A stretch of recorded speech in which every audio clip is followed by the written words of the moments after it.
Hello everybody, welcome to another video. I will keep on banging and keep on finding new details, new information in order to make this trade not only logical but asymmetric. In one of my videos I said asymmetric, asymmetric. And I will explore this with you because I know there are plenty of you interested in TLT based on the views, and I want to help out. So we're seeing that today, for instance, interest rates jumped 1%, about 1% across board. Of course, the front uh, uh, the front interest rates, they tend to be a little bit more volatile than the longer rates. As you go, you find that the rates are less reflexive. But I want to dive into the 10 years since this is a benchmark. I get it. But we look at the longer term because we're in TLT. So TLT mimics more of the 30 year because it's a 25 year plus ETF of representing the movement in bonds. So let's look at the lines here. So what I've done for you is I've looked at the last four FOMC meetings that happened and how the interest rates reacted. So we're on the daily time frame. I took I started from July. So July 30th, right? Yeah, July 30th was the day that the actual announcement came out from Powell. We had noticed that the day before that rates had dropped, and then they bounced back for 2 days and then had a massive drop down. So we're trying to find a trend here. The last few FOMCs that took place, whenever there was a discussion about rates, what they're doing, holding firm, etc., etc., this was the period where they were holding firm and started to decline. We noticed that interest rates jumped, but it was temporary until we saw major drops after that. Okay, so what happened in July? There was a bounce when Jerome Powell was talking. Few days later, incredible move down, floated up, came down again. Okay, same as September. September, what happened? It jumped for a few days, consolidated, couldn't hold the levels, jumped right back down, even lower than what they were a month prior. October 29th, okay, the one that we had before, that we had last month, floated right up, okay, like we've been seeing that it's been going on, floated right up, tried to consolidate a little bit higher, couldn't sustain these levels. What happened? It dropped back again. So we're seeing that whenever Jerome Powell gets on the podium, there's a pressure of interest rates, but then that is not sustainable. It drops down again. Okay, and this is what's going on. Before his talk, we're seeing there's some positive momentum building up, and the next FOMC is on December 10th, next week. So you should be putting this on your calendar to see how interest rates will react a day before that and the day of. I do suspect that we will see, like I said in my previous video, this is an inverted head and shoulders. If we consolidate above this resistance that has been playing out for the last at least 2 months, okay, and has served as a support, temporary support in August, but then crumbled. If we see that this support is broken and consolidates for a few days, a week or two, then we must be prepared for higher upside. But overall, the trend is negative. The trend is negative, and we can actually draw this trend line that details. It doesn't have to be absolute, it doesn't have to be perfect, but this trend has, as long as it has at least 2 points, it's valid. In this case, even if you connect it over here, we'll find that this trend is sloping downwards. Okay, it's consistent. There is pressure. There's environmental pressure for rates to go up because of the war, what's going on, especially right now with Europe gearing up for more war. So that is inflationary. But the yen carry trade is very interesting because we know people who've been buying GBs, which are the government bonds of Japan, or do currency swaps because they had much lower interest rate for a long period of time. They bring in capital, the United States, into the stock market. Now there's this tremor that because of the Japanese yield increasing closer to 2%, that this is essentially repatriating capital back to Japan. I don't think that's going to be the case because 2% and even less than that 2% doesn't make sense when you have incredible moves in the stock market in the US. And I don't think that the US, especially Japan being in the G7, the US is not going to allow Japan to have a breakout in their interest rates. I think that they're going to help out Japan. Japan has been a really good trade partner with the US. Okay, they've been bringing in money and capital. There are a lot of Japanese investors in the US, and Trump has a good relationship with Japan. I do think that we're going to see rates come down in order to help that carry yen trade. Everybody's calling for a break in the markets and a top and a crash. It's not yet. It's not yet. We're just seeing tremors of what will come, but it's not the time has not come in yet. Okay, so yes, we had a strong impulse the last week and this week in interest rates, but this is not something that is going to break the trend moving downwards. This is just a contra rally trend. And I do think that Jerome Powell cuts interest rates next week and is going to be dovish in his speech.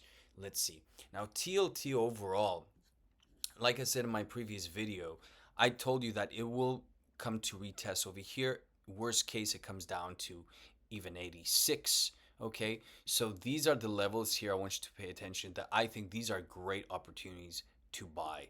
What happened over here? Every time we were over here, we had higher movements. Okay, so this is an area of support. Now, sure as played an area of resistance. If we break down here, then the next level of support is going to be around this area, in between here. Okay, I do believe this is a perfect zone, perfect area to start buying. I personally would be adding. I'm very heavy into TLT already, so I won't be adding much here, maybe a little bit. But TLT options, if you extend them, okay, if you extend them to a period, and of course this chart is delayed, guys, for I guess a few hours. TLT options for September 2026. So you give yourself more than 6 months. Okay, it's good to start options more than 6 months, in my opinion, my experience, because then you can play with the volatility that comes into it, and you can trade that volatility. So a good trade that I would recommend if somebody's starting with a few grand and wants to make some money with TLT, I would be buying at these levels. I would start a position. Let's say you have 3,000. I would start with, let's say, 800 to 1,000 as my first trade. I would buy this over here. So this 0.84 is essentially $84 for a contract. Okay, so you can buy 10, 11 contracts with 1,000 USD. A good deal, very cheap. Okay, the TLT options right now are cheap. You should take advantage of it. If you go a little bit lower, it could go to $60.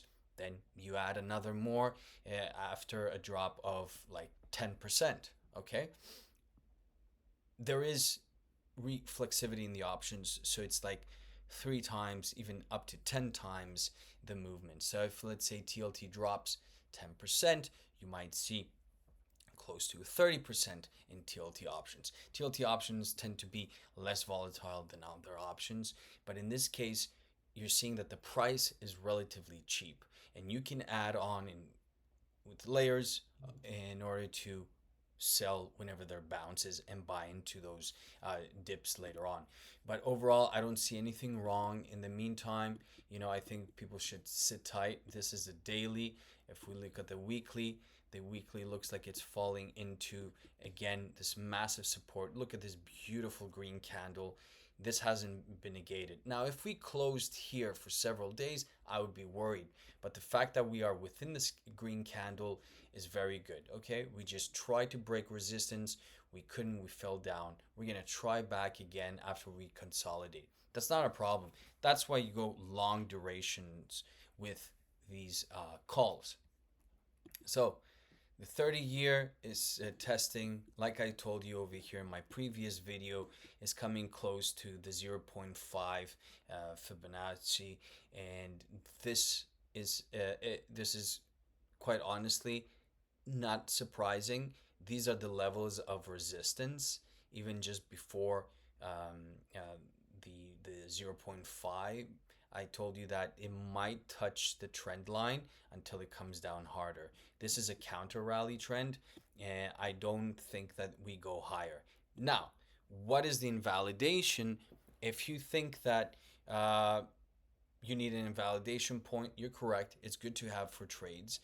But in this situation here, if we would, if for instance, break out of this trend line that is coming down, that has been touched several times, if we come on top, okay, we break out of here, we consolidate for, let's say, a week or two, then that means that rates, despite what's happening, is going much higher. Again, if that was to happen, there would be a massive intervention from the government. The government is not going to allow, especially Trump's government, they're not going to allow interest rates to be in the plus 5%, okay, zone. Now you can say the government has not, they're not able to do anything. There are different mechanisms in order to prevent that. I don't think they're going to allow that. First of all, even if the government doesn't allow that, the society as a whole is going to face repercussions. There's going to be massive layoffs. We're going to fall faster into a recession. Okay, no period where we had such a tremendous increase in interest rates were we able to sustain that without falling into a recession or some type of depression. Okay, guys, nobody's going to be able to afford these premiums, these interest rates. Nobody's going to be able to keep on paying this amount. And that's why I told you in my last video that I think that once interest rates drop closer to 0%, 2%, okay, in between there's going to be massive refinancing in mortgages. People are going to break their existing contracts. There's going to be a way in order to secure real estate. We're not going to see another real estate bubble in the US. Now in Canada, that's a different situation. They're in a massive real estate bubble waiting to be explode. So I think that TLT is a good position to have 25%, 30% of your portfolio, even 40% if you want to be more aggressive. I don't see that it comes in with low probability of profit here. Okay, there are, like we said, different pressures. Sure, we have the yen carry trade unwinding. We do have the war in Europe, but again, a lot of capital is still coming into the U.S. and will be finding its way through treasuries. The M2 supply, let's take a look at this again, has no signs of stopping. It's building momentum. It still has higher to go. Okay, so we're gonna see, in my opinion, a few more trillion being printed in the next coming months, and the majority of that is gonna go into treasuries in order to finance the debt. That's all I had for you guys. I know it was a lengthy video. I want to dive into it again to give you a little bit more context of how I see things. Thanks so much. Please subscribe, like, and comment. And if there's anything else you guys like to get into, please let me know. Bye for now.